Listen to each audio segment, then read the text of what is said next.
Salam planter Indonesia. Kali ini kita akan bicara tentang pupuk kadaluarsa.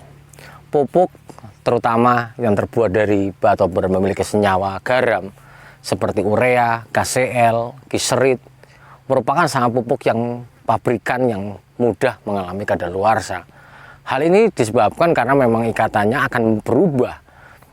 Intinya adalah wujudnya akan berubah. Jadi pupuk yang kadaluarsa di mana dia berada di masa edar yang sudah di luar masa edarnya. Karena pupuk akan memiliki masa edarnya. Tapi di dalam sebuah kemasan biasanya ada sebuah tanda atau tanggal yang menyatakan bahwa dia masa edarnya akan selesai pada tanggal berapa, bulan berapa, dan tahun berapa. Hal ini sangat penting kita pahami karena pupuk-pupuk yang kadaluarsa atau pupuk yang berada di luar masa edar akan mengalami perubahan wujud dan perubahan kandungan. Misalnya kita urea CONH2 dua kali ketika dia memiliki di luar kondisinya di luar masa edar, maka ada dua kemungkinan wujudnya akan berubah.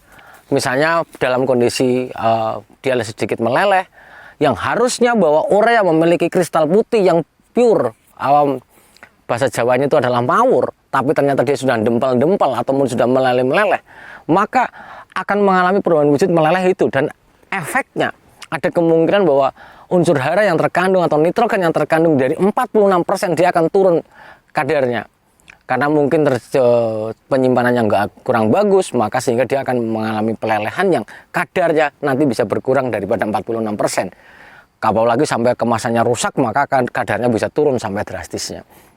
Kemudian KCl memiliki bentuk kristal merah ataupun pink atau merah muda yang hambiar ataupun ambiar juga.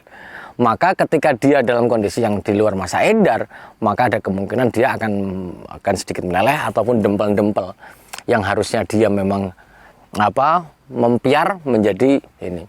Efeknya juga sama, mungkin kemungkinan besar akan mengalami pengurangan kandungan yang dari 60% K2O, maka akan turun ke kadar K2O-nya.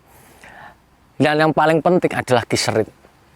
Kiserit MgSO4 memiliki beberapa gugus air, misalnya 2H2O, maka bahwa kiserit ini yang terbuat dari bahan dasarnya adalah batuan yang dimasukkan ke dalam pabrik, maka terjadi perubahan menjadi pupuk kiserit berwarna kristal keabu-abuan.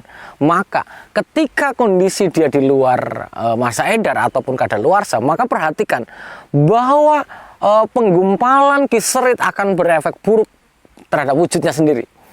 Wujud kiserit yang sudah menggumpal jauh menjadi berubah, yaitu adalah menjadi batu, membatu lebih keras kadang-kadang daripada batu. Maka kadang-kadang kalau di dalam sistem perusahaan yang kadang pupuknya tidak teraplikasikan dan sampai bertahun-tahun, maka dia membantu hampir seperti semen yang kena air.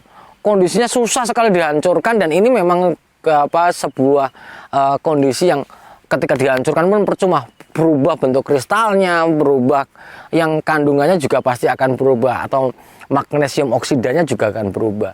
Sehingga pada para planter semuanya, berbeda dengan kondisi misalnya rock fosfat ataupun dolomit yang berbentuk bahan dasar kapur yang digerus saja, begitu dia di luar masa edar, maka kemungkinan akan terjawab sedikit berkurang wujudnya juga tidak. Yang penting penyimpanannya benar, maka dia tidak begitu berubah. Namun bagi yang berikatan garam seperti urea, KCl, kiserit, maka dia akan berubah wujudnya, dan kemungkinan karena dia berupa garam, maka akan kemungkinan terjadi pengurangan kandungan unsurnya, baik nitrogennya, kaliumnya maupun magnesiumnya. Mungkin itu saja dulu yang dapat saya sampaikan kepada para planter semuanya. Semoga bermanfaat bagi para planter semuanya. Intinya adalah bahwa kita memiliki atau mau membeli pupuk, pastikan berada di dalam masa edar, lebih cepat lebih bagus kita beli, artinya bahwa dari tanggal produksinya kita beli, supaya pupuk yang kita berikan kepada tanaman kelapa sawit sesuai dengan kadar yang tertera dalam kemasan.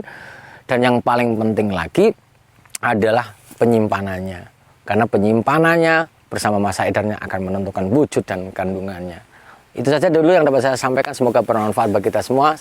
Jangan lupa bahagia selalu. Salam planter Indonesia.